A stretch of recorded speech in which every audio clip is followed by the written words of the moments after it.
So there's an interesting problem that's developed. There's no cruise control on. The throttle's stuck. It looks like the heated grip melted somehow, because if you hit the brake lever, it should kill it. If it was the auto, if it was the cruise control, it doesn't kill it at all. So that's not good. Looks like the bike's going in for service. Boo!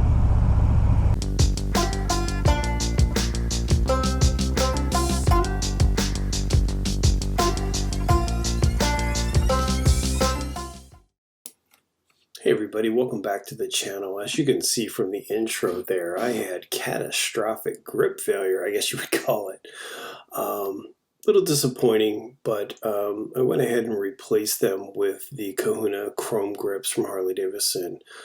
I was looking to do that anyway, so it kind of worked out in the long run. The only downside was that the bike was down for about a week.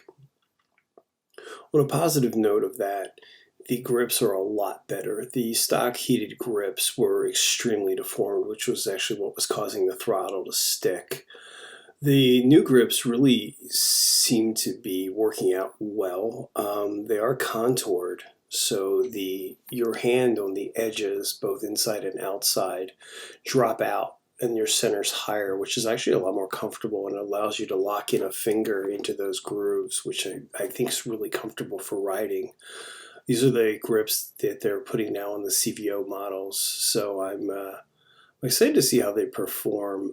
So far, within the short distances that I've been riding, they've performed well. The one thing I have found is they're not anywhere near as hot as the standard stock rubber grips. Setting 4 on the stock grips would be insanely hot. Where these you almost have to go up to 5, if not 6, to get the same heat.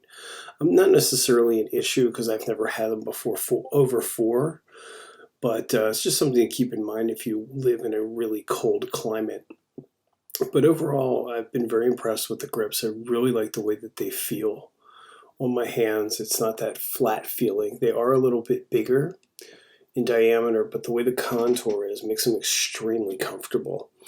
And so I guess while the grip locking up was certainly disappointing and obviously very dangerous, we were able to get the bike home safely and then have it covered under the Harley extended warranty. So I just want to give you a quick update of what's going on with the bike. I hope everyone's staying safe with this pandemic and staying positive.